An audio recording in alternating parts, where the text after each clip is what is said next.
का नाम बकासुर बताया और बकासुर से कंस ने एक बात कही, भैया बकासुर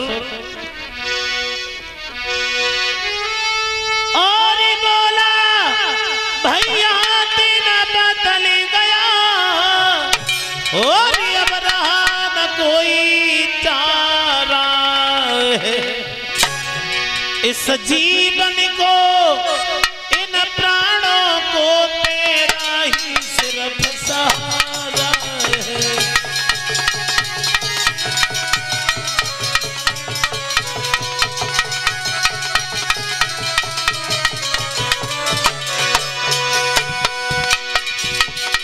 क्या किया बकासुर ने? अपना शरीर छोड़ दिया, बगुला बन गया।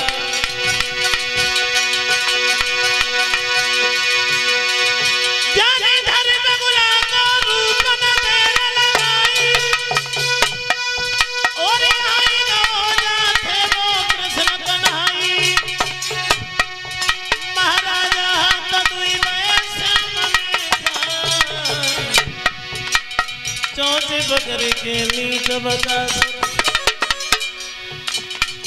अरे चौची बकरी के नीच बकासुर, तेरी दादी चौची बकरी के नीच बकासुर।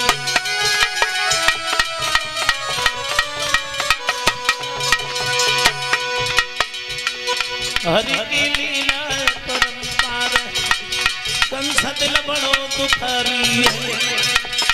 हरि की लीला परंपार, कंस दिल बड़ो दुखारी है।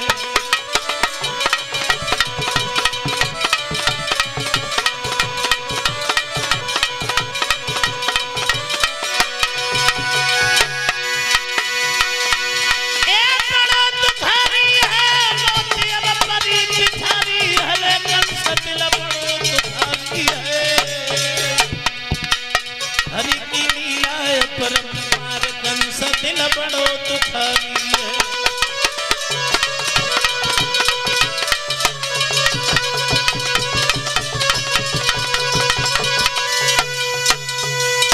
मेरे भैया बकासुर का वध किया भगवान ने। ये बकासुर यमुना में जाकर के बैठ गया, बगुला का रूप धारण करके।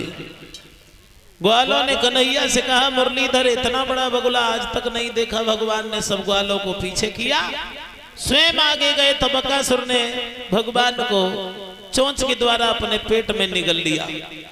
बकासुर के पेट में भगवान अग्नि की तरह जलने लगे तो उसने बाहर उगल दिया।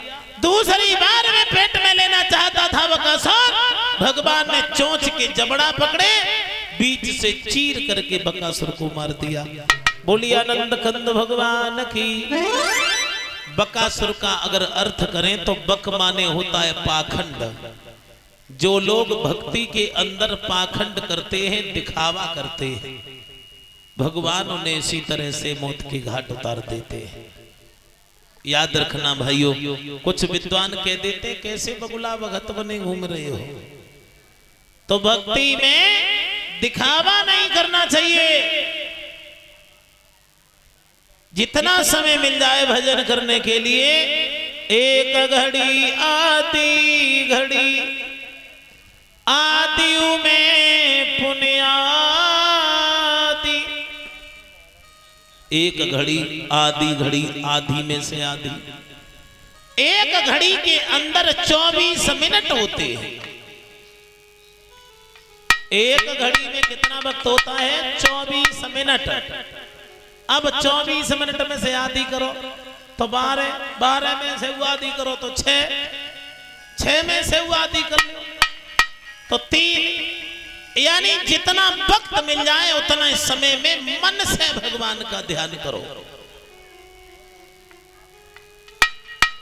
भक्ति में दिखावा नहीं करना चाहिए। कभी कह रहा है हाँ तन में माला फिरे जीव फिरे मुख माई, मनुआ तो दस दिस फिरे ये तो सुमिरन नाय। हाथों में माला घूमती रही, मुंह में जीभ घूमती रही, मन चारों दिशाओं में घूमता रहा, तो ये भक्ति नहीं है भाई। उसके बाद ब्रज में नाना प्रकार की लीलाएं कर रहे हैं मुरलीधर। इधर देव ऋषि नारद पहुंच गए कंस के दरबार में एक दिन, और कंस से पूछ लिया, कंसराज क्या कारण है, दिन प्रतिदिन तुम उदास क्यों हो रही हो?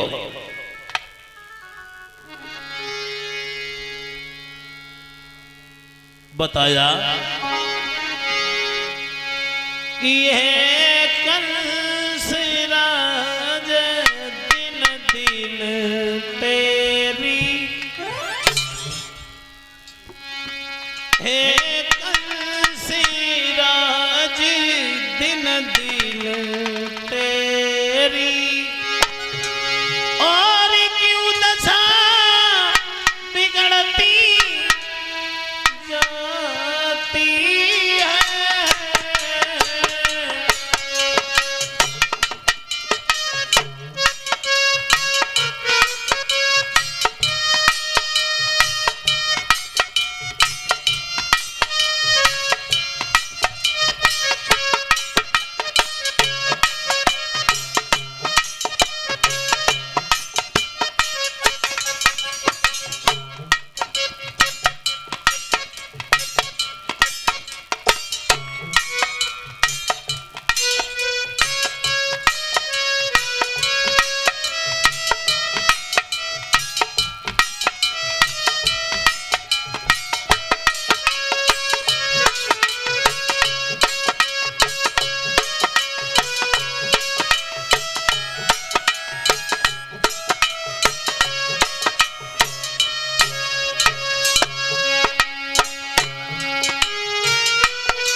बोले हैं देवर्षि नारद,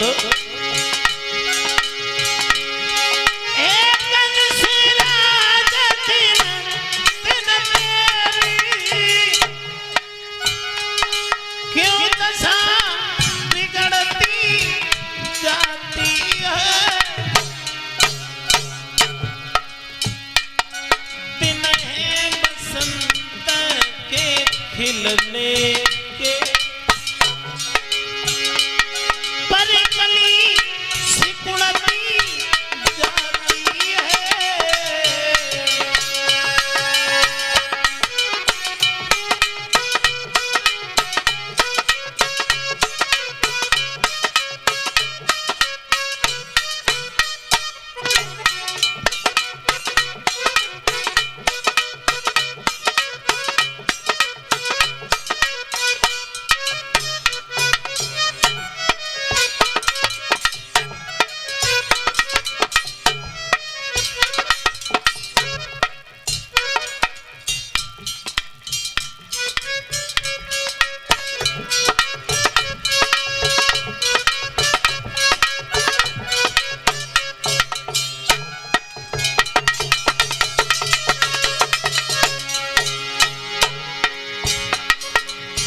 कंसराज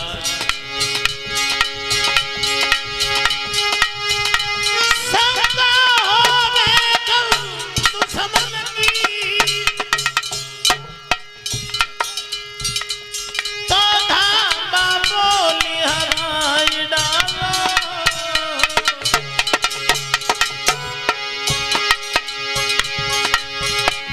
यदि भीतर से कोई रोग हो, यदि भीतर से कोई रोग हो, डॉक्टर पे दवा कराया,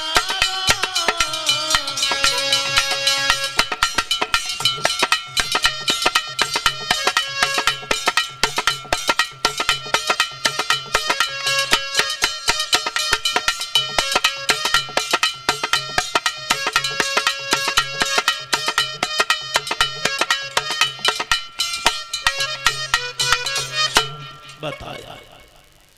अगर कोई शंका है, कोई परेशानी है, तो किसी बात की परवाह न करते हुए अपने दुश्मन पर चढ़ाई करो, उसे हरा दो, और शरीर में कोई बीमारी है तो इलाज कराओ, और जो ये शब्द सुने कंस कहने लगा बाबा नारद मैंने जितना इलाज कराया बीमारी उतनी बढ़ती चली गई, कम नहीं हुई। इसलिए भगवान जितना हमने इलाज कराया उतनी बीमारी बढ़ती चली गई। हमने अपनी बहन का विवाह किया, आकाशवाणी हुई कि बहन का 8वां बेटा हमारा काल होगा, लेकिन बेटा ने जन्म नहीं लिया, बिटिया ने जन्म लिया।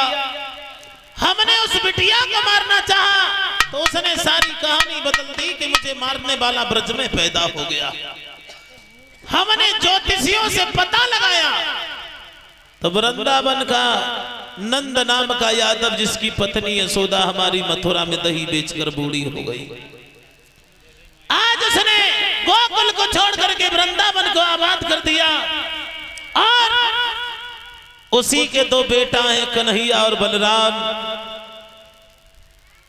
ज्योतिषियों का कहना है कि वही हमारा काल है। नारद कहने लगे कंसराज बतलाओ क्या बंधन होगा मकड़ी के धागा कच्चे से, पर तुम खूब डर गए राजन नाजुक हीर के बच्चे से। कन्हैया और बलराम को मारना कोई बड़ी बात थोड़ी। अरे काम करो, एक पत्र लिख दो बाबा नंद के लिए, कह देना तुम्हारे यहाँ काली देह में कमल के फूल हैं, हमें मथुरा में कमल के फूलों की आवश्यकता है। फूल लेने के लिए कन्हैया बलराम गए तो कालिया नाग से नहीं बचेंगे, अगर फूल नहीं आए तो तुमसे नहीं बचेंगे। पत्र लिख दिया, बाबा नंद को पत्र भेज दिया। पत्र मिलते ही बाबा नंद ने पत्र पढ़ा तो बैठकर रोने लगे, यशोदा मैया भी रोने लगी। श्रोताओं, तब तक भगवान कन्हैया आ गए, कहने लगे मैया हमें माखन और रोटी दे दो।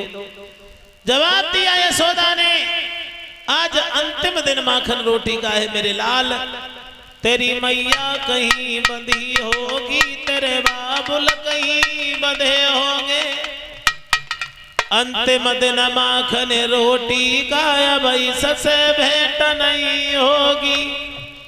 जो ये शब्द सुने भगवान कहने लगे मैया तू चिंता न करे, हम दोनों भाइयों में कितनी हिम्मत है, दाऊ मारेंगे एक लात तो 7 को सयुड़ी जाएगा, मोहन के एक तमाचे में वो नीच नहीं उठने पाएगा। इतनो बतलाए दे महतारी कौन सी मुसीबत टूटेगी, किस कारण से मैया अपनी जा माखन रोटी छूटेगी। यशोदा ने भगवान को माखन रोटी दी है, भगवान माखन रोटी खाकर बाहर आए। रहता पहता मना मनसुखा बलराम सदामी श्री दामा सभी ग्वाला आ गए। ग्वाला कहने लगे कन्हैया चलो खेलने चल रहे हैं। उसी समय जवाब दिया है, मुरलीधर ने क्या खेलोगे। दामा ने एक बात कही, कन्हैया हमारी मैया ने बड़ी अच्छी गेंद बनाई है, अगर हमारी गेंद खो जाए और तुम वही गेंद हमें ढूंढ के दो तो हम अपनी गेंद दे सकते खेलने के लिए। भगवान कहने लगे दामा भैया खेल खेल में खो जाए तो इसमें किसी का कोई दोष नहीं होता है। दामा बोला अभी तय कर लो, गेंद हमारे पास में है, गेंद से खेलेंगे, अगर गेंद खो गई तो हमारी यही गेंद वापस लग जाएगी। बोलो। जो ये शब्द सुने भगवान कन्हैया बोले ठीक है दामा हम तुझे वही गेंद ला करके दे देंगे, चलो। दामा बोलो कन्हैया कि मेरी मैया ने गेंद बनाई है, चलो खेलिए।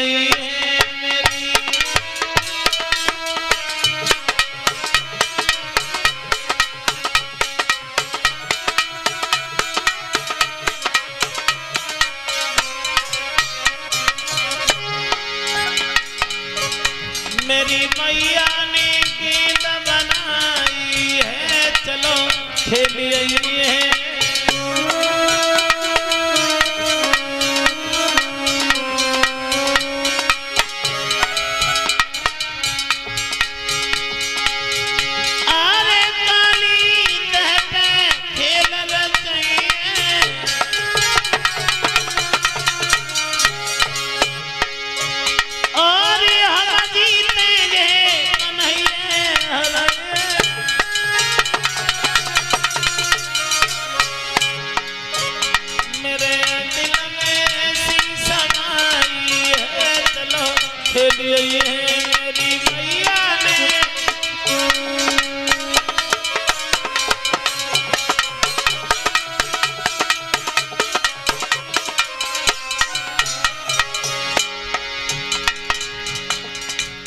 भगवान कन्हैया के साथ ग्वाला बड़ी है।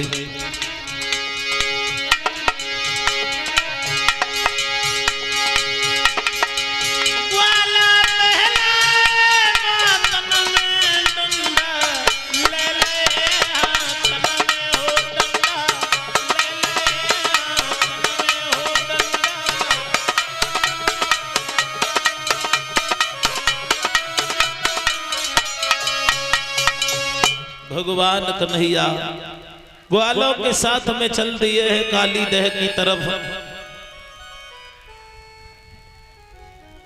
जब काली दह पे पहुंचे हैं तो भगवान ने सभी ग्वालों को काली दह की ओर कर दिया, स्वयं विपरीत दिशा में हो गए।